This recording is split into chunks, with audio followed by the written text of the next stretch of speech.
Alright, today's game plan. Cut all this deck right here off, round all the welds off, get it off. And then I got some 4-inch C-channel I gotta pick up to make my cross ribs all the way down it. So this way I can make it a solid deck. So I'm gonna try to do all this in one video, everything. The deck, C-channel, paint fenders, whole nine. Whether or not I do, hard to tell. All right, so we got one piece off. Let's see. Right here. Got it. Got the fender off. Didn't take all that long.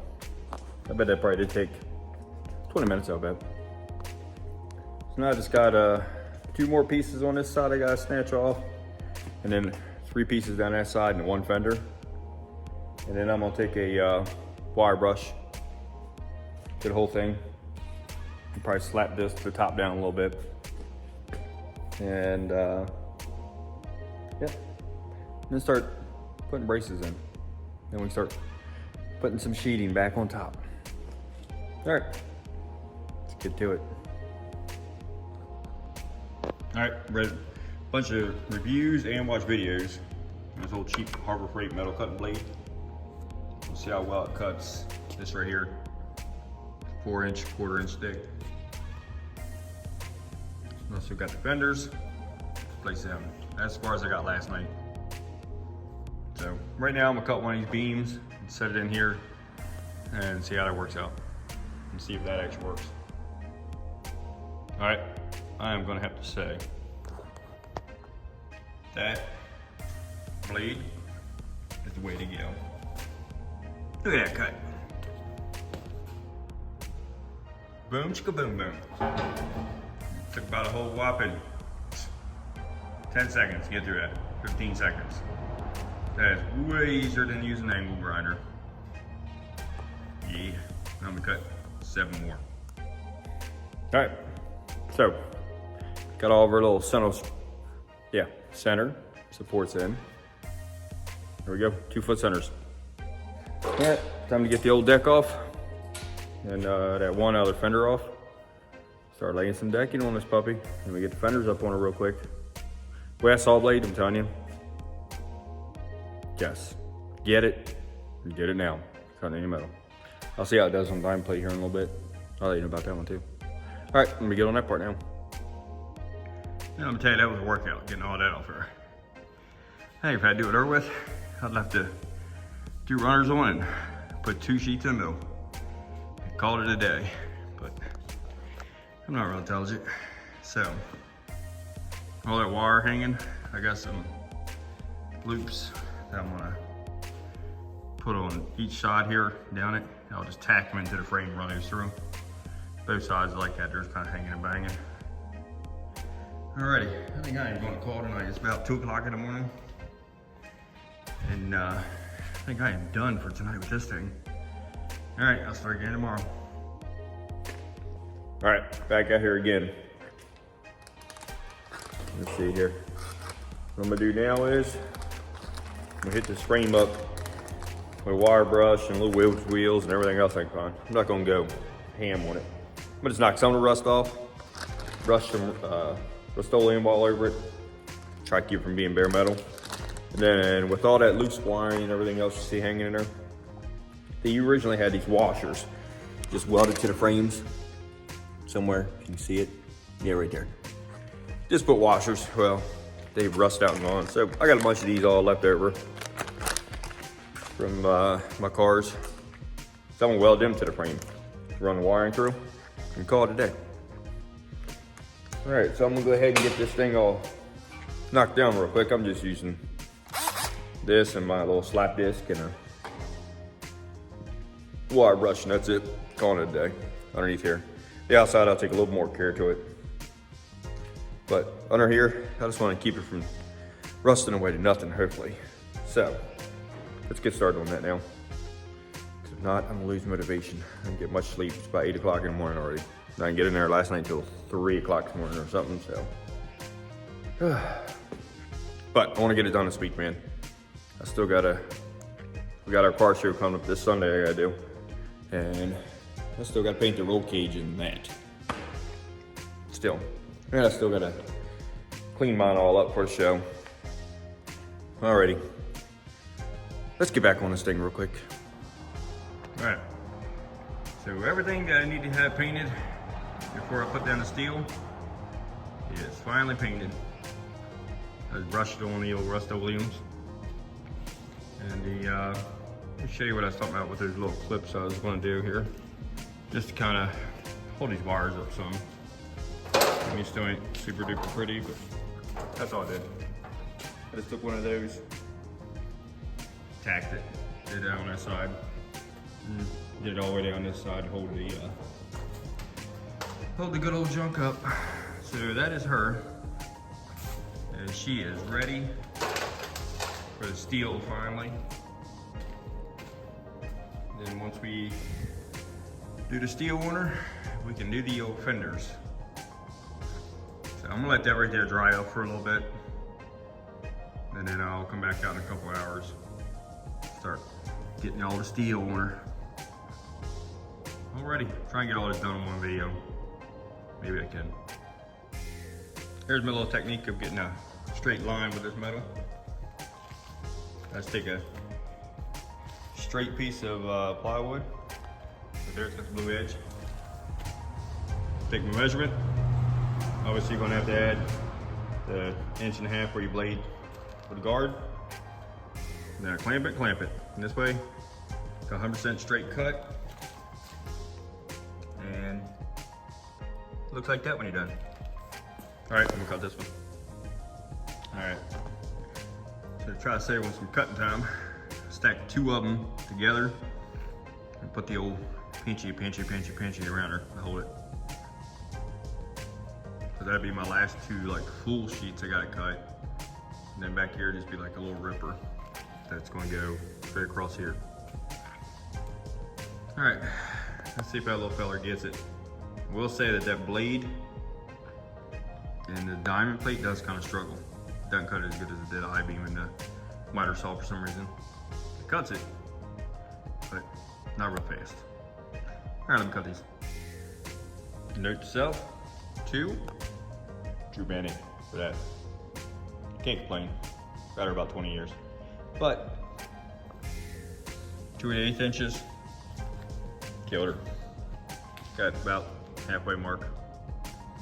And she said, nah, I'm good. So, moving on to the fenders. All right, I gotta put these backs in. All right, still plugging away.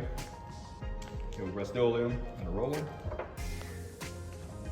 Roll it on the deck. Ran around it just now. Did all this stuff right here with a whiz wheel and a wire brush. Sanded the fenders down. And put a little bit of thinner on just because they come with that oil on them to keep them from rusting. Now all I gotta do is tape up all this junk here. I'm gonna tape up the lights. I was gonna try to take off the brakes, the bolts are wanting to break, so I was like, yeah, no. I don't feel like buying new lights right now. So I'm gonna just tape up the lights. And I am gonna mix the Rust-Oleum with acetone. I'm gonna try that and see what happens. I figure out to do 4 parts paint, 3 parts of acetone. It's almost 50-50 mixing away almost. And see what happens. See if we can't thin it out enough to blow it out. I got a big tip on the gun. Forever on, it's like 1.7, I think. So this way you can throw it out. And yep, smear some paint, starting to throw plastic over the cars. Just because we're getting ready to do this. But it's not bad, man. Tell you what, for just a kind of a quickie refurb here on this old trailer here, we're gonna lease of life here. Not bad. I'm liking it so far. Not store-bought, garage built. Difference. This probably isn't quite as good, but that costs much either. A little bit of grease in, you can have something. All right, let's mix this paint up, blow some paint on it, and let's see what happens here. All right, got the first coat of paint on her. Turned out pretty decent actually. Had to end up doing like a 1-to-1 mix with it, but Not too shabby. Now I'm giving the old wheels to Earl Shive. Just try to halfway pretty them up a little bit from that to at least, you know, something kind of like, maybe like that one, a little bit. Not perfect. I show trailer. Just need to do her job and look presentable. That's all we're going for. Just presentable. And the only reason I closed on the deck is because I tow a lot more than just cars. So that's the reason why I needed that. Plus, knowing that when I go to drag week here in July for the Midwest drags, I'm gonna have to put my other little 4x4 trailer that I'm making for Eileen on here, either behind or in front of Eileen while it's on here. So that was another reason why. So that was the whole reason of the whole solid deck, is because I do more than just cars. So other junk. I'm telling you, dude, I am completely shocked that I was Russell Williams coming out spraying like that out of a gun. It's not bad, man. Not bad at all. I mean, look at that. I like it. She is definitely going to be presentable. That's what we needed. All right. Well, I'll let that one right there dry up. Put another coat on top of that. That's why I'm doing these wheels while I'm waiting on that right there to dry up. It does take 3.5 years. Seems like for the this to tack up real nice. So it might end up being tomorrow maybe. Plus it'd be a little daylight out. It's 2 o'clock in the morning. So I may end up just waiting until daylight tomorrow. It's supposed to rain. So that's one reason why I didn't drag it outside and do it. Went ahead and did in here and just, you know, cover everything up. Alrighty, let me get back on these wheels and then probably be tomorrow morning. I'll hit that thing with another shot and there are wheels on it. Put the done stamp on that puppy. And we'll eventually get her tagged. I gotta do the Rams. Forgot about that. They're here. Just gotta paint them. Not really too worried about that. They slide up in the bag. They're hidden. Alright, let me do this so at least I can go in the house, get cleaned up. Maybe get a couple hours sleep. I got that show I'm doing Sunday. So I have to come out tomorrow morning bright and early, hit that with a coat, and then get the cars detailed, cleaned up for the car show that's coming up here on Sunday that we're hosting with Not Fast Foundation Addictions. It's in Trainer, Pennsylvania. So as of right now, I added up the hours of what I've got so far in it, and it was right at 30 hours. I think that's what I got wrapped up in this thing, so that's not bad. Not terrible. I mean, you'd be doing way worse stuff each time, I guess. So 30 hours. Not a lot of money, man. I mean, biggest part of money, I might have to say, was stupid fenders. They were, I think right at like $300 for a pair of them, I think what it was, from Eastern Marine. And that was with the backs and all. Good thing is I still had a gift card from there from a couple years ago. And that knocked off $80. So, helped. Every nickel helps. Alrighty, man, let me get these wheels done so I can get up in the house here and get cleaned up and start this mess all over again tomorrow. Well, she is all done. Definitely a world difference compared to what it used to be. I am happy with her. Sure, I have her all scratched up in a week, but still gotta do the Rams, but that's the biggie. But definitely a world of difference in this thing. Hell of a lot better. Look at that. That damn near looks factory. So yeah, little elbow grease paid off on this one. Definitely made a world difference in her. Alrighty, so much for the trailer build. Now I have to get back to the car. See ya.